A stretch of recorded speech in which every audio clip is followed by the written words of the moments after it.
Salut, je m'appelle Dorian. Ma famille m'a dit que je n'étais pas invité au mariage de ma sœur parce que c'était réservé à la famille proche. Une semaine plus tard, elle m'a appelé en hurlant pour que je paie le loyer. Le même loyer que je couvrais depuis des années. Ils ne m'ont pas seulement exclu d'une cérémonie. Ils m'ont effacé lentement, silencieusement, de tout. Du bail, du testament, de la vérité. Et le pire, c'est qu'ils l'ont fait avec le sourire aux lèvres et des signatures falsifiées dans mon dos. Mais je suis resté silencieux. Non pas parce que j'étais faible, mais parce que je planifiais ce à quoi le silence ressemblerait quand il parlerait enfin de lui-même. Ce qu'il n'avait jamais prévu, c'est que le silence pouvait gagner. Alors, vous voulez savoir ce qui s'est passé quand la vérité a frappé à la porte? L'odeur du café emplissait la cuisine, riche et réconfortante. Je me tenais pieds nus sur le carrelage frais, la lumière du soleil traversant les stores en rayures dorées. Les plantes de grand-mère Gloria sur le rebord de la fenêtre semblaient plus vivantes que je ne me sentais. Les matins comme celui-ci étaient généralement mon sanctuaire, un rituel lent avant le bruit de la journée. J'ai versé 2 tasses, une pour moi, une pour elle. Notre appartement n'était pas grand-chose, mais il avait ses coins de confort. Une photo de maman et papa des années 80 était accrochée de travers près du réfrigérateur. Le genre de choses que je n'avais pas eu le cœur d'enlever. Je me suis assis sur le canapé, les jambes repliées sous moi, le téléphone à la main. Juste quelques clics sur les réseaux sociaux, un défilement désinvolte, et c'était là. Rowena, ma sœur, mes parents, mon cousin Evan, tout le monde souriant sous un auvent rose pâle de rose. Une légende se trouvait sous la photo comme si de rien n'était. Seulement la famille proche. La tasse a légèrement tremblé dans ma main. La vapeur est montée, puis a disparu. Pendant un instant, tout autour de moi s'est figé. Pas de tintement de tasse, pas de bourdonnement du réfrigérateur, juste une immobilité, le genre qui s'infiltre dans votre poitrine comme de l'eau froide. Ils ne nous ont même pas dit que c'était arrivé. Pas même un mensonge poli. Derrière moi, j'ai senti la présence de Gloria avant d'entendre ses pas. Elle se déplaçait toujours lentement, mais ce matin-là, cela semblait encore plus lent, comme si elle mesurait l'air. Elle s'est penchée doucement et a regardé mon écran. Sa main s'est posée sur mon épaule, chaude et douce, comme seule elle pouvait l'être. Elle n'a pas halté. Elle n'a pas dit « Oh, mon chéri ». Au lieu de cela, elle l'a dit comme un fait. Ils te rendent plus petit pour qu'ils puissent se sentir plus grands. Je ne savais pas quoi répondre à cela. Ma gorge était sèche. Ma poitrine brûlait. J'ai réussi à murmurer, je suppose que nous n'étions pas de la famille proche, après tout. Elle est juste restée là un moment de plus, puis s'est éloignée pour retourner à ses mots croisés, comme si elle avait vu ce genre de blessure trop de fois pour en pleurer maintenant. L'écran s'est éteint. J'ai laissé le téléphone tomber face contre terre sur le canapé. Mais la mémoire n'a pas besoin d'un écran. Je me suis souvenu de l'hiver dernier, lorsque la boutique de Rowena a failli faire faillite. Loyer impayé, service public coupé, la panique s'installant. C'est moi, pas maman, pas papa, qui ai payé le propriétaire cet après-midi-là. J'ai puisé dans mes économies, celles dont je ne parlais jamais. Je me suis souvenu d'elle en pleurs, disant « Je te rembourserai quand je pourrai ». Elle ne l'a jamais fait. Il y a eu des anniversaires où je suis arrivé avec des cadeaux pour tout le monde, et personne n'a demandé si j'avais dîné. Des matins de Noël où mon nom n'était même pas sous le sapin, mais ma signature était sur la moitié des boîtes. Tu es le fiable, Dorian. Tu n'as pas besoin d'attention. Cette phrase était censée être un compliment, mais tout ce qu'elle a jamais fait, c'est m'apprendre à rester invisible, utile, mais invisible. Je me suis dirigé vers la fenêtre. Ma chaise, celle que je revendiquais toujours, était là, un peu usée, face à la rue. Je me suis assis lentement. Gloria a jeté un coup d'œil au coin et a souri. Tu prends toujours le siège près de la fenêtre. Tu aimes voir le monde, même quand il ne te voit pas, j'ai à peine souri en retour. Je n'avais pas l'énergie de répondre. La fenêtre était légèrement entr'ouverte, laissant entrer le doux bourdonnement d'une fin d'été texan. Quelque part, une tondeuse à gazon a démarré et un oiseau s'est posé sur la balustrade juste à l'extérieur. Des choses normales, des petites choses, des choses qui ne mentaient pas. Puis mon téléphone a sonné. Rowena. J'ai fixé le nom pendant quelques secondes avant de décrocher. Sa voix est venue, vive, saccadée, comme si elle était déjà agacée. As-tu oublié de payer le loyer ce mois-ci? Pas de bonjour. Pas de comment vas-tu? J'ai cligné des yeux. Excuse-moi. Le propriétaire de la boutique vient d'appeler. Le loyer est en retard. Tu t'occupes de ça tous les mois. Tu te souviens. J'ai fait une pause. J'ai laissé le silence s'étirer juste assez longtemps pour qu'il soit lourd. Puis je l'ai dit, calme et clair. N'as-tu pas dit que le mariage était réservé à la famille proche? Son silence au bout du fil a bourdonné plus fort que sa voix n'aurait jamais pu le faire. Alors demande-leur de l'aide. J'ai raccroché. Il n'y avait aucune satisfaction là-dedans, aucune libération, juste le doux sifflement de la cafetière derrière moi. Gloria n'a pas parlé. Elle m'a juste regardé, les yeux savants, patients. J'ai posé le téléphone à côté de mon café, tous deux intacts maintenant. Ma voix est sortie, basse mais stable. Je suppose qu'il est temps d'arrêter d'être utile. Je pensais que raccrocher serait la fin de l'histoire. Mais le lendemain matin, alors que le soleil se déversait dans la cuisine comme la veille, j'ai trouvé une note glissée sous la porte d'entrée. Le papier était soigneusement plié en trois, comme si elle avait pris le temps de le rendre civilisé. Je n'ai même pas eu besoin de l'ouvrir pour savoir de qui il s'agissait. Dorian, je compte sur toi. Le propriétaire m'a appelé. C'est ton nom sur le bail. Ne laisse pas cela devenir un problème. Pas de salutation, pas de signature, juste de l'attente. Je suis resté là 1 minute, la note dans ma main encore chaude de l'air matinal. Je l'ai posée à côté de ma tasse et l'ai fixée comme si elle pouvait se réécrire si j'attendais assez longtemps. Le café n'avait pas le même goût aujourd'hui. Trop amer, trop froid, trop vite. Gloria était assise à la table de la cuisine, cousant quelque chose avec ce vieux fil bleu qu'elle utilisait toujours. Ses lunettes étaient basses sur son nez et ses mains bougeaient lentement, mais sûrement. As-tu déjà remarqué, a-t-elle dit sans lever les yeux, comment certaines personnes pensent que la gentillesse est un puissant fond? Je n'ai pas répondu. Elles puiseront dedans jusqu'à ce qu'elle t'assèche, a-t-elle ajouté en faisant un nœud dans le tissu. J'ai laissé échapper un petit souffle. Je suppose que je suis le puits de la famille alors. Elle a fait une pause, m'a regardé. Non, bébé. Tu es la pompe qu'ils ont cassée il y a des années et dont ils attendent encore de l'eau. Celle-là a frappé plus fort que je ne l'attendais. J'ai esquissé un demi-sourire, puis je me suis excusé, lui disant que j'avais besoin de marcher pour me changer les idées. Mais ce dont j'avais vraiment besoin, c'était de me vider la tête. Cela faisait 2 semaines que Rowena m'avait appelé en urgence, la voix douce et aiguë. « Peux-tu me rendre un petit service rapidement ?» avait-elle dit comme si de rien n'était. « Juste passe prendre ma robe pour le mariage. Je ne peux pas y aller, et tu es plus proche. » Pas de problème, me suis-je dit. Juste être serviable à nouveau. Quand je suis entré dans la boutique, l'endroit sentait le parfum cher et le polish au citron. J'ai donné le nom de Rowena à la réceptionniste.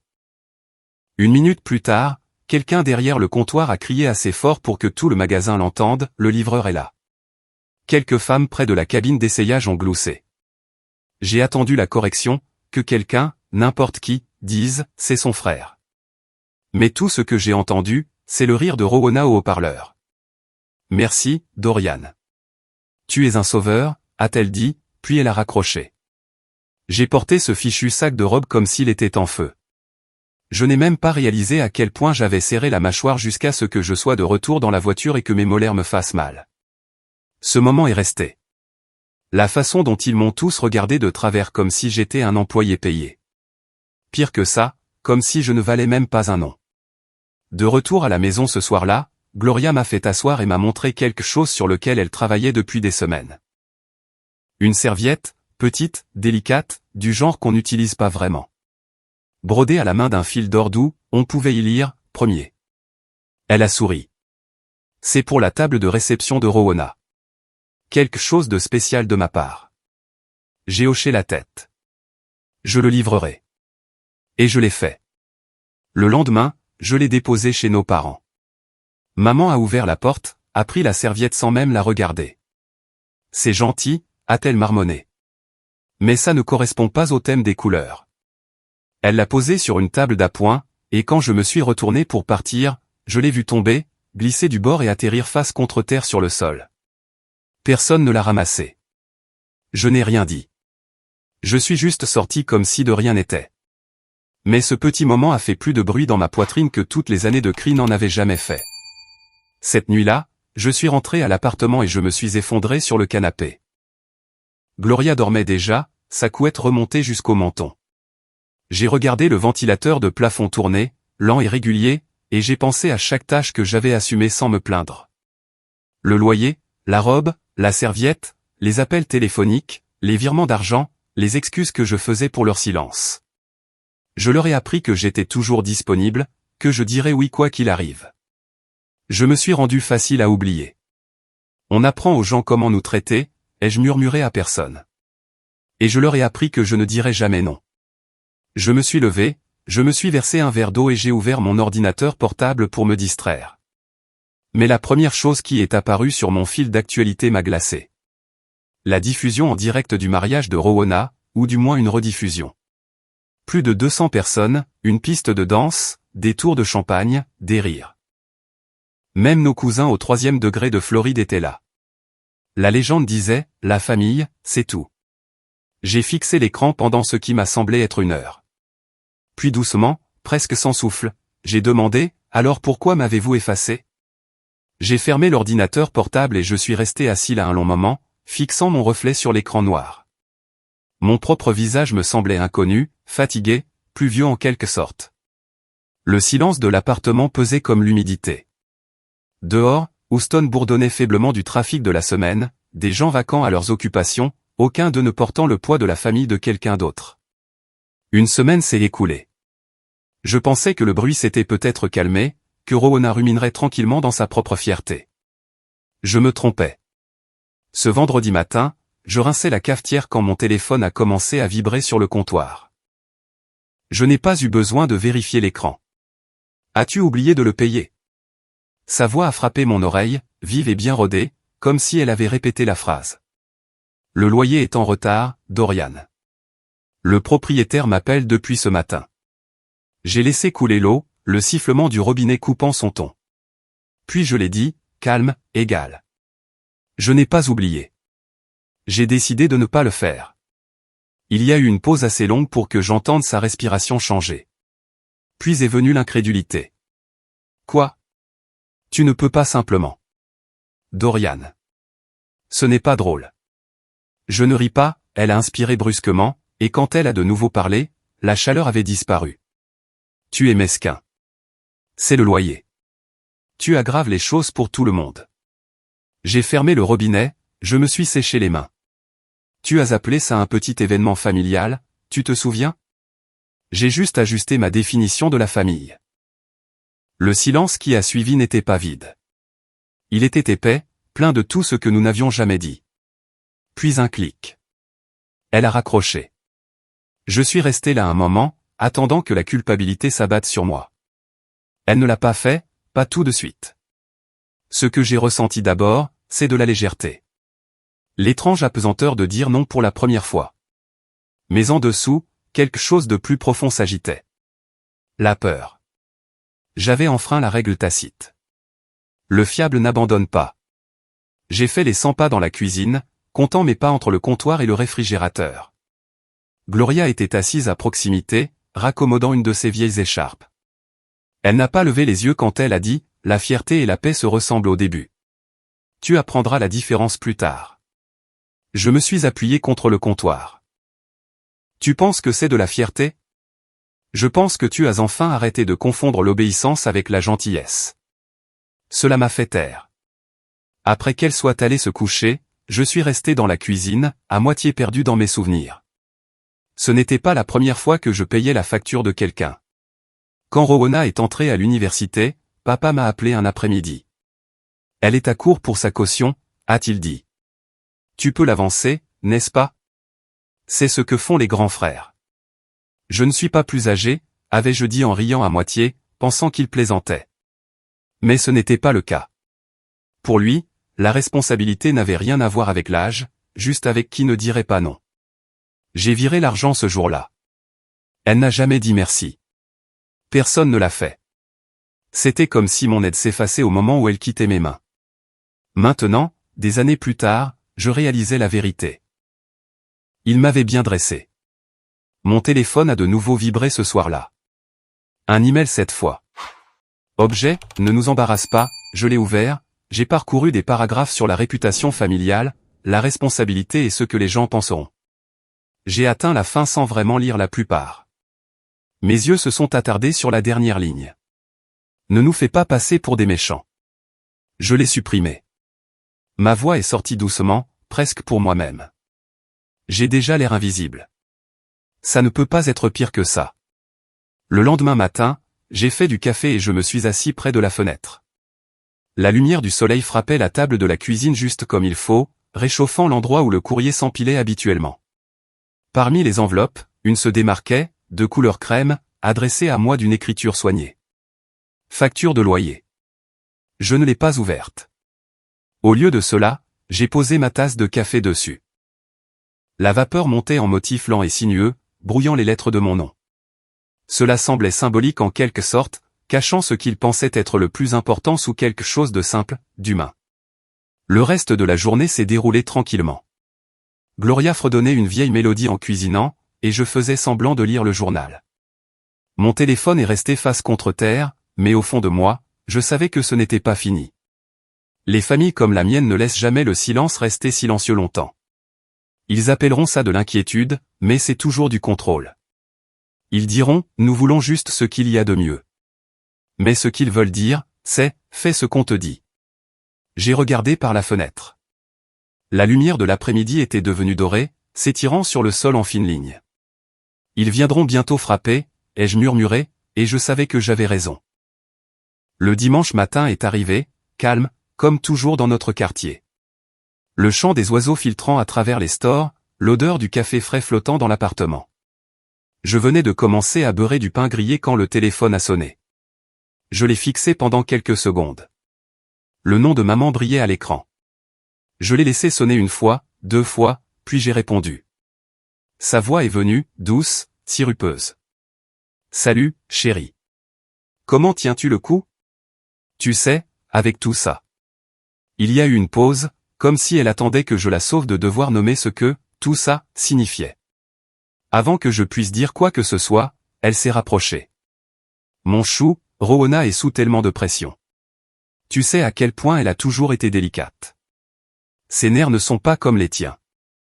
Elle fait de son mieux. Ne peux-tu pas l'aider une dernière fois? J'ai posé le téléphone sur mon épaule, m'appuyant sur le comptoir. Aider avec quoi, maman? Elle a dit, le bail de la boutique. C'est toujours à ton nom, et tu as toujours. Je l'ai coupé, la voix plate, mais contrôlée. Elle avait 200 personnes à ce mariage. Une tour de champagne, un groupe de musique, une entrée en calèche, et je n'ai même pas reçu un texto. Pas une place à la table. La ligne est devenue silencieuse. Puis elle a expiré lentement, la déception se dessinant sur les bords. Ne fais pas de ça une affaire personnelle. Voilà, cette phrase à nouveau, cette phrase qui fermait toutes les portes que j'avais toujours voulu ouvrir. Elle n'a pas attendu ma réponse. Elle n'a pas raccroché non plus. Le silence était son argument final. Pas de cris, pas de supplication, juste de l'attente et de la culpabilité. Quand j'ai finalement dit « d'accord », ce n'était pas un accord. C'était une fin. J'ai posé le téléphone sur le comptoir de la cuisine et je ne l'ai plus repris. Grand-mère Gloria pliait le linge à la table voisine. Elle n'avait pas levé les yeux une seule fois, mais ses oreilles n'avaient rien manqué. Ils utilisent ce mot famille comme une clé, a-t-elle dit en lissant un torchon. Et tu continues d'ouvrir la porte comme si la serrure fonctionnait encore. Je me suis appuyé sur le comptoir, fixant mon toast à moitié mangé. C'est censé signifier quelque chose de bien, n'est-ce pas? Gloria a haussé légèrement les épaules. C'était le cas, avant que ça ne devienne un contrat écrit de ta main, pas de la leur. Ces mots m'ont suivi le reste de la matinée. Plus tard, je me suis retrouvé dans ma chambre à nettoyer un vieux tiroir. À l'intérieur se trouvait une carte postale d'il y a des années, toujours non envoyée. Je l'avais écrite pendant des vacances que je n'ai jamais prises. Ce voyage, celui que j'ai annulé à la dernière minute, avait été mon premier congé planifié depuis des années. Au lieu de cela, j'avais conduit jusqu'à Dallas pour aider papa avec un problème fiscal pour son entreprise. Je me souviens de lui debout dans l'embrasure de son bureau après, levant à peine les yeux. Tu fais partie de la famille, n'est-ce pas? Tu fais ce qu'il faut. C'était tout. Pas de merci, pas de reconnaissance, juste cette phrase. Une laisse déguisée en loyauté. Plus j'y pensais, plus cela devenait clair. Dans notre famille, ta famille ne signifiait pas « nous t'aimons ». Cela signifiait « tu nous dois quelque chose ». Cet après-midi-là, alors que la lumière commençait à faiblir, mon téléphone a de nouveau vibré. Un message de Rowana. Dîner de famille ce dimanche. Juste la famille immédiate. Il vaut probablement mieux que tu ne viennes pas. Ça pourrait être gênant. Ma mâchoire s'est crispée. Famille immédiate, ai-je marmonné.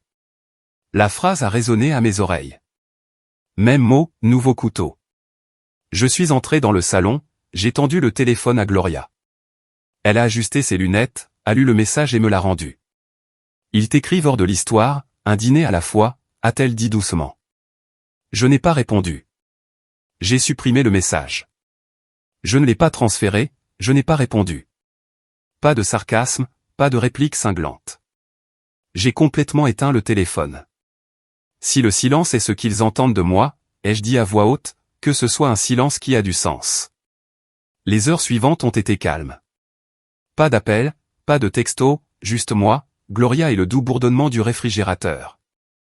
Cette nuit-là, après que Gloria soit allée se coucher, je me suis assis au bureau près de la fenêtre, le même bureau où j'avais l'habitude de rédiger des listes de courses et des rappels de paiement pour eux. J'ai ouvert un carnet que je n'avais pas touché depuis des années. Passant des pages blanches, j'en ai trouvé une propre, et j'ai écrit une ligne. Ils ont construit leur mur avec mon argent.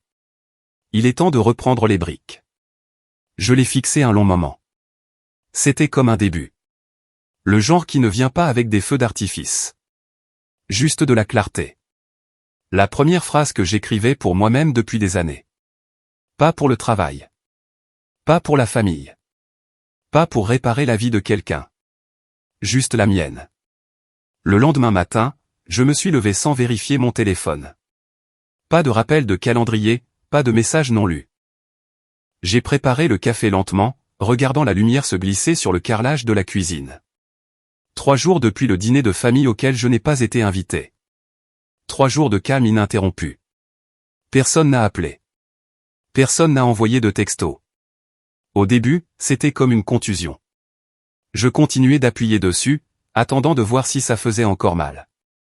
Mais ensuite, quelque chose a changé. Il y avait un étrange soulagement dans l'immobilité. Je dormais toute la nuit. Ma mâchoire ne me faisait plus mal à force de la serrer. Même mon café avait meilleur goût. Peut-être parce que je ne le buvais pas à la hâte entre 2 obligations. Pourtant, sous cette paix, il y avait un écho que je ne pouvais pas ignorer. Pas de la douleur exactement, juste une absence. Ne pas être nécessaire ressemblait autrefois à un échec. Maintenant, c'était comme de l'air. J'ai écrit dans mon carnet, parfois, le calme n'est pas la paix. C'est juste le son après la tempête. Vers midi, la campagne de culpabilisation a commencé. Ça a commencé avec tante Caroline. Elle n'avait pas appelé depuis des mois, même pas pour mon anniversaire. Mais maintenant, son nom est apparu à l'écran, clignotant comme un phare dans le brouillard. J'ai décroché. Dorian.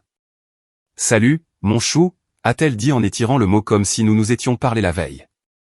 Je voulais juste prendre de tes nouvelles. Tu sais, les disputes de famille ne durent pas éternellement. On dit tous des choses qu'on ne pense pas. Peut-être que tu pourrais juste être le plus intelligent.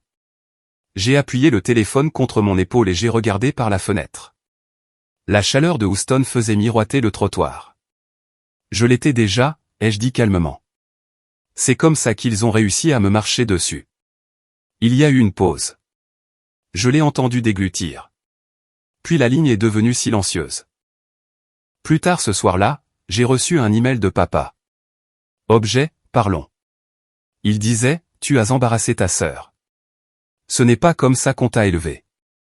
Je l'ai fixé un moment, puis j'ai répondu, non, c'est exactement comme ça que vous m'avez élevé. À réparer des choses qui n'étaient pas de ma faute et à rester silencieux quand elles l'étaient.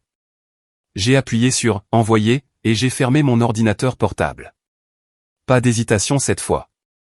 Cette nuit-là, Gloria a remarqué que j'étais plus silencieux que d'habitude. Elle était assise en face de la table, sirotant son thé, me regardant comme une girouette.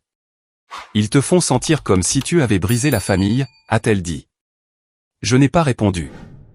Elle s'est penchée, a versé plus de café dans ma tasse et a ajouté doucement, mais tu ne brises pas la famille, Dorian. Tu brises le schéma. Cela a frappé fort. Ça n'a pas fait disparaître la douleur, mais ça lui a donné un sens. Plus tard, en rangeant de vieux papiers de la bibliothèque, un souvenir a refait surface, clair comme une photographie. J'avais 12 ans. C'était un jeudi, je crois. Papa était censé venir me chercher à l'école. Il n'est pas venu. J'ai attendu sur le trottoir jusqu'à ce que le dernier professeur verrouille le bâtiment, j'ai marché 1,5 km jusqu'à la maison, pensant qu'il y avait peut-être eu une urgence. Quand j'ai ouvert la porte d'entrée, papa a levé les yeux de la télé et a dit, « Tu aurais dû trouver ton chemin. Tu es intelligent. » Pas d'excuses, pas d'inquiétude. C'est ce jour-là que j'ai appris quelque chose que je n'ai jamais désappris dans notre maison. L'amour était quelque chose que l'on gagnait en étant utile. Et si on ne pouvait pas être utilisé, on n'existait pas. Le temps que le ciel s'assombrisse, ce poids s'est de nouveau installé. Je me suis retrouvé au même endroit que d'habitude. Chaise près de la fenêtre. Les lumières du quartier vacillaient, projetant de pâles reflets sur la vitre. J'ai murmuré à personne. Il ne me voit que si j'aide. Ce n'était pas une accusation, juste une vérité fatiguée. Je n'ai pas pleuré fort. Je ne me suis pas effondré. Mais les larmes sont venues quand même. Le genre silencieux. Lente et régulière. Le genre qui vient d'endroits que l'on ne savait pas encore douloureux. Le genre qui ne demande pas la permission. Je suis resté là un long moment, laissant tout suivre son cours. Quand c'est passé, j'ai respiré profondément. Puis je me suis essuyé les yeux, je me suis levé, je me suis dirigé vers le bureau et j'ai ouvert mon carnet. Sur une page fraîche, j'ai écrit, « Si le silence est mon crime, je le ferai compter. » J'ai fermé la couverture lentement, comme pour sceller quelque chose. À travers la vitre, les lumières de la ville me clignaient en retour, faibles mais stables. Je ne le savais pas alors, mais mon silence commençait à résonner plus fort que leurs mots. Ils remplissaient les espaces qu'ils occupaient autrefois. Des appels que je ne retournais pas, des textos auxquels je ne répondais pas, des invitations que je ne recevais jamais. Et pour une fois, ce n'était pas comme perdre. C'était comme si quelque chose changeait enfin. Le vendredi soir, j'étais en train de nettoyer l'évier quand on a frappé.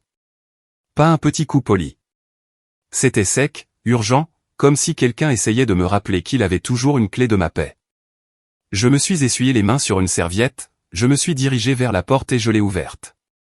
Roona se tenait là, serrant la facture de loyer comme si c'était une assignation à comparaître. Son maquillage était parfait, mais ses yeux brûlaient. « Tu ruines ma réputation, Dorian. Est-ce que ça t'importe même ?» a-t-elle lancé. Le propriétaire m'a de nouveau appelé. Tout le monde pense que je ne peux pas gérer ma propre entreprise. J'ai gardé ma voix égale. Alors peut-être arrête de gérer la mienne. Sa mâchoire s'est crispée.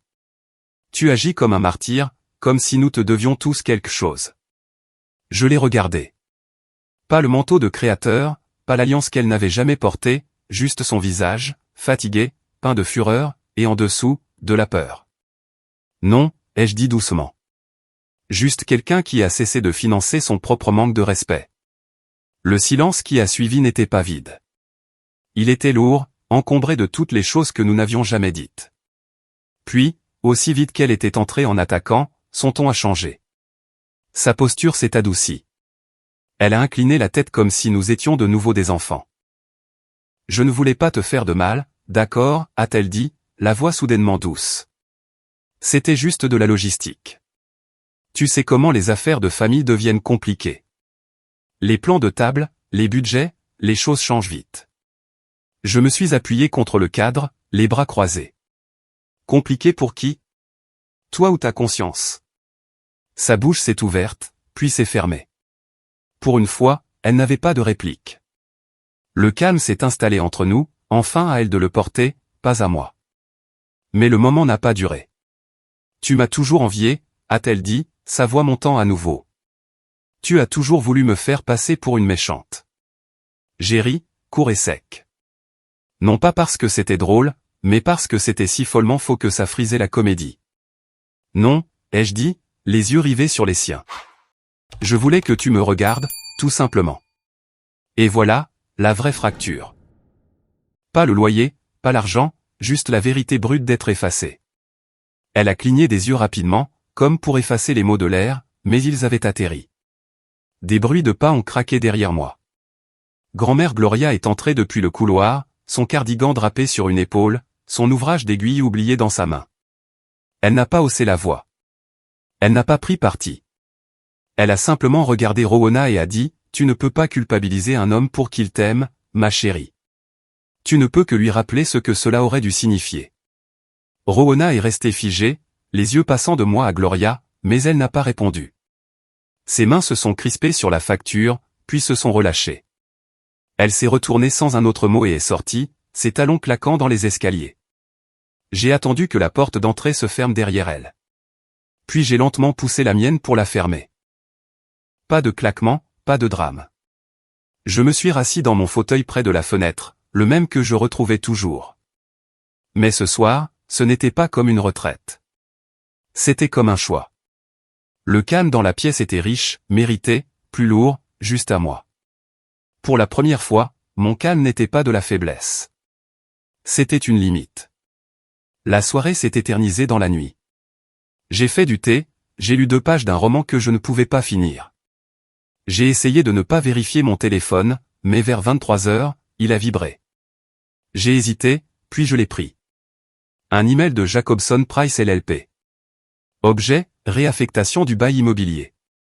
Je l'ai ouvert et en le lisant, l'air dans mes poumons est devenu vicié.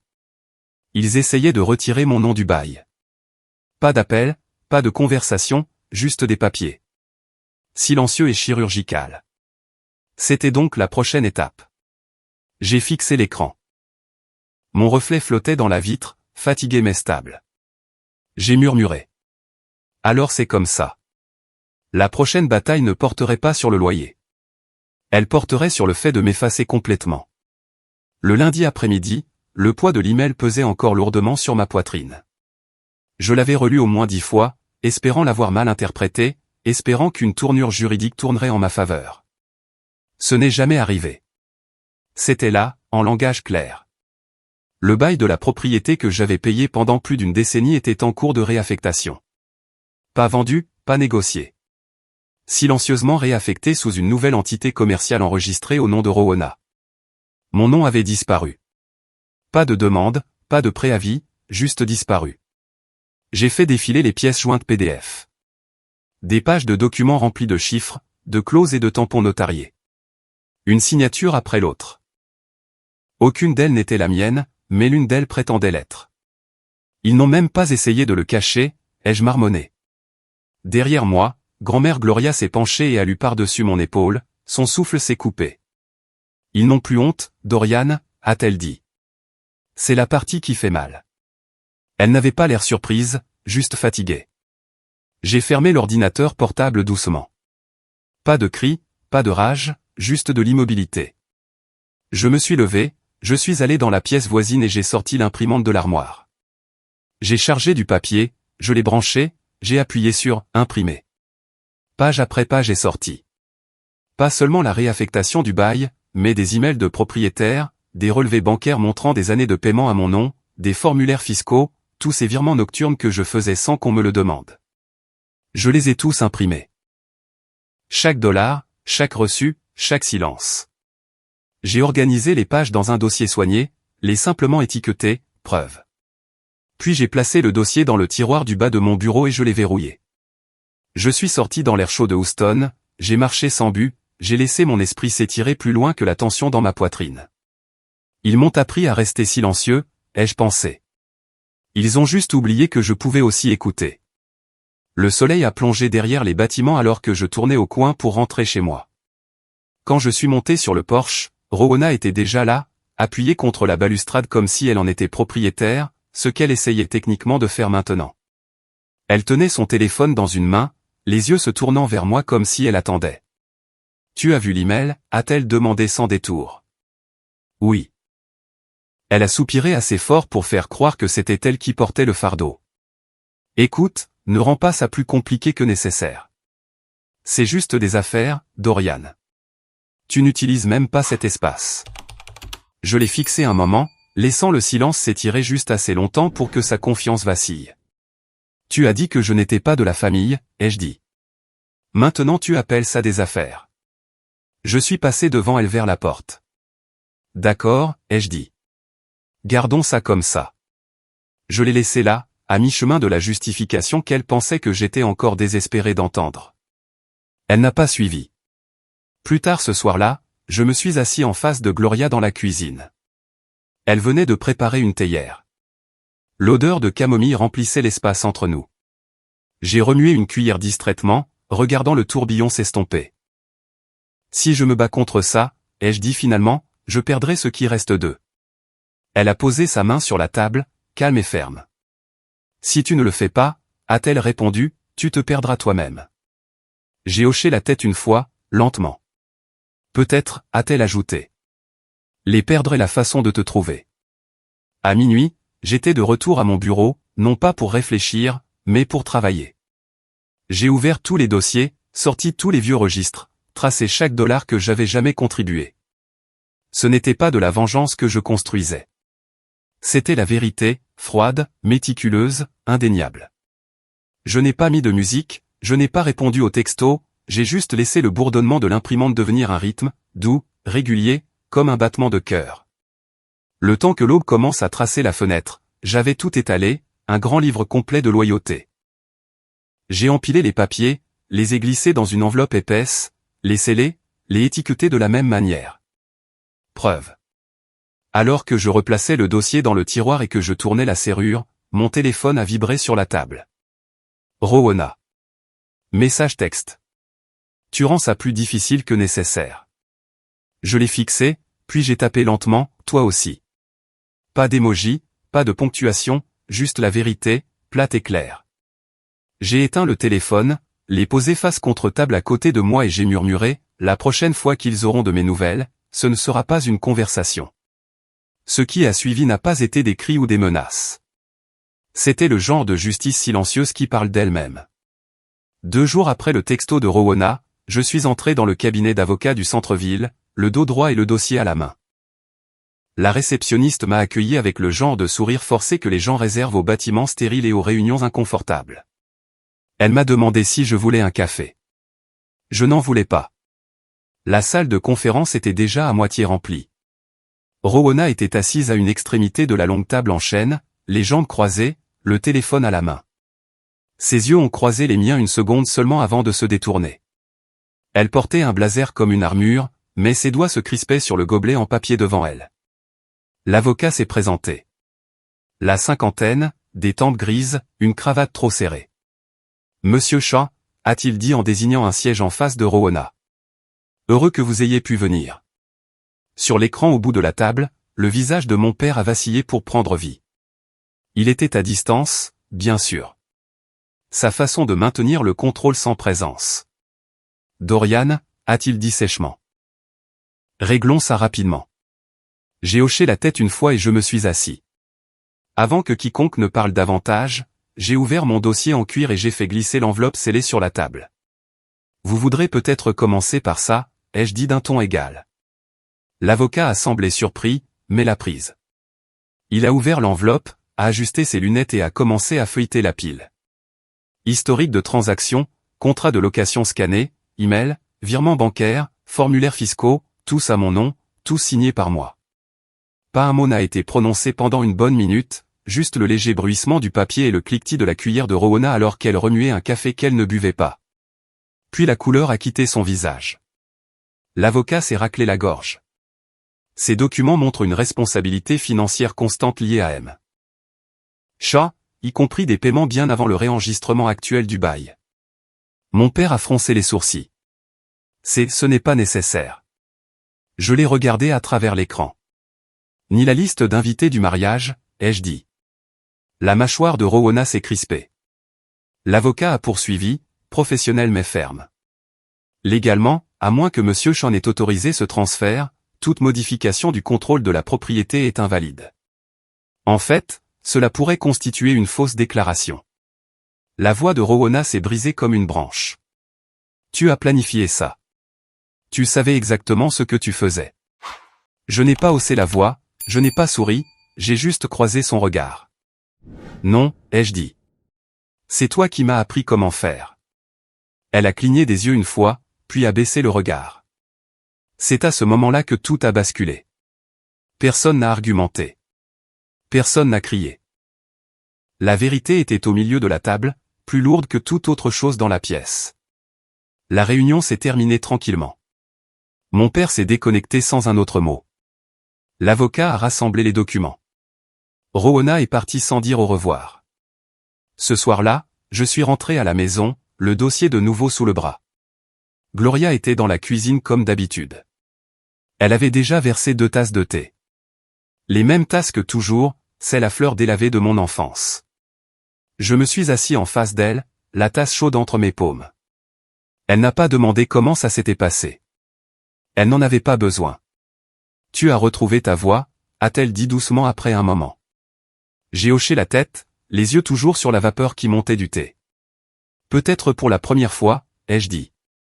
Les jours qui ont suivi ont été plus calmes que ce à quoi je m'attendais. Il n'y a plus eu d'appels, plus de textos, plus de coups à la porte. Je m'étais préparé au deuil, celui qui s'insinue dans le silence. Mais à la place, il y avait de la clarté. Pas de la joie, pas de la douleur, juste de l'espace. Ils m'ont effacé sur le papier, ai-je pensé. Mais j'ai effacé leur pouvoir en silence. Ce n'était pas comme gagner. C'était comme respirer après avoir retenu son souffle trop longtemps. 4 jours plus tard, une lettre est arrivée dans la boîte aux lettres. Pas d'adresse de retour, pas de timbre au-delà de celui standard. À l'intérieur se trouvait une seule feuille de papier, une ligne de l'écriture de Rowana. Je n'ai jamais voulu que ça aille aussi loin. Je suis resté assis sur le porche avec la lettre en main un long moment. Puis je l'ai pliée soigneusement et je l'ai glissée dans mon carnet, rangé derrière la page intitulée « Preuve ». Certaines vérités, ai-je murmuré, n'ont pas besoin de réponse, juste de fin. La justice m'a apporté la paix. Mais la paix est venue avec un prix que je n'attendais pas. Cela fait 1 mois depuis la réunion au bureau de l'avocat. 1 mois depuis que les papiers ont été signés, depuis que les appels ont cessé, depuis que tout est tombé dans le silence. La maison n'a jamais été aussi calme. Pas seulement silencieuse au sens littéral, mais ce genre de calme où même les meubles ont l'impression d'attendre que quelqu'un parle. Je pensais que je me sentirais triomphant, et je l'ai été pendant environ 1 minute. Puis ce sentiment de justification a cédé la place à autre chose auquel je ne m'étais pas préparé. L'immobilité. Pas de deuil, pas de culpabilité, juste de l'espace. Je me suis assis à la table de la cuisine un après-midi, feuilletant du courrier non ouvert, et je me suis surpris à penser, alors voilà à quoi ressemble la victoire. Personne de la famille n'avait pris contact. Ni mon père, ni Rowana. Même l'avocat qui me copiait autrefois sur chaque correspondance a cessé d'envoyer des emails. Gagner a été bon pendant 1 minute, ai-je admis une fois à Gloria alors que nous plions le linge ensemble. Puis ça a juste cessé de se sentir du tout. Elle n'a pas répondu tout de suite. Elle a juste continué à plier, lentement et régulièrement. Ce soir-là, nous nous sommes assis ensemble sur le porche, comme nous l'avions fait des dizaines de fois auparavant. L'air sentait légèrement le jasmin et l'herbe coupée. Elle fredonnait doucement, la même mélodie qu'elle fredonnait en lavant la vaisselle quand j'étais enfant. Elle m'a tendu une tasse de thé, la même vieille tasse au bord ébréché. Les gens pensent que le pardon est pour eux, a-t-elle dit, les yeux sur le coucher de soleil qui saignait sur le ciel de Houston. Ce n'est pas le cas. C'est pour toi. Pour que tu puisses arrêter de porter ce qu'ils ont laissé tomber. J'ai baissé les yeux sur le thé dans mes mains et j'ai hoché la tête. Plus tard cette nuit-là, j'ai sorti mon carnet. J'ai écrit une lettre, courte et simple. Rowana, je pensais ce que j'ai dit, et je te souhaite aussi bonne chance. J'espère que tu vas bien. Je l'ai plié soigneusement. Je ne l'ai pas scellé. Je ne l'ai pas adressé. Au lieu de cela, je l'ai glissé à l'arrière du carnet, juste à côté de la vieille facture de loyer. Tous deux maintenant juste du papier. Plus des armes, plus un poids. Je ne l'ai pas envoyé. Je n'en avais pas besoin. Ce simple acte ressemblait à poser quelque chose que je portais depuis trop longtemps. Les jours suivants se sont écoulés tranquillement. J'ai cuisiné. J'ai lu. J'ai marché davantage. Et quelque part entre le nettoyage du garage et la réparation du robinet qui fuyait dans la salle de bain du haut, ça m'a frappé. Le silence ne signifie pas toujours l'absence. Parfois, cela signifie de l'espace. Parfois, cela signifie la paix.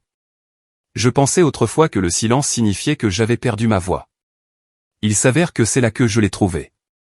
Des semaines plus tard, Gloria est décédée dans son sommeil. Paisiblement, sans douleur. Je l'ai trouvée ce matin-là dans son fauteuil inclinable, la couverture remontée jusqu'à la poitrine, un livre reposant encore sur ses genoux. Le service commémoratif était petit, quelques voisins, quelques amis de son groupe d'église, pas de famille, aucun de ceux qui partageaient notre sang. Mais ceux qui sont venus, ils ont apporté des gratins, des histoires, de vieilles photos et des mains chaudes qui se sont posées sur mon épaule. J'ai apporté sa tasse de thé préférée à l'urne, je l'ai placée à côté d'elle comme une dernière offrande. Tu avais raison, ai-je murmuré. Certaines familles se construisent, elles ne naissent pas. Cette nuit-là, après le départ de tout le monde, je suis rentré dans la maison. Les pièces semblaient creuses, mais pas solitaires. J'ai monté les escaliers lentement, j'ai tourné à gauche dans ma chambre et j'ai ouvert la fenêtre. La même que celle à côté de laquelle je m'étais assis cette première nuit où tout avait commencé à s'effilocher. La ville bourdonnait au loin. Les voitures se déplaçaient comme des lucioles en bas. Et moi, je suis resté là. Pas de colère, pas de douleur, juste du calme.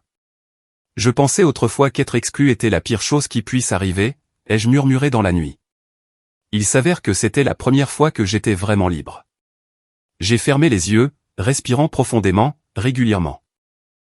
Ils appelaient ça une petite famille. J'ai juste rendu la mienne plus petite et plus forte.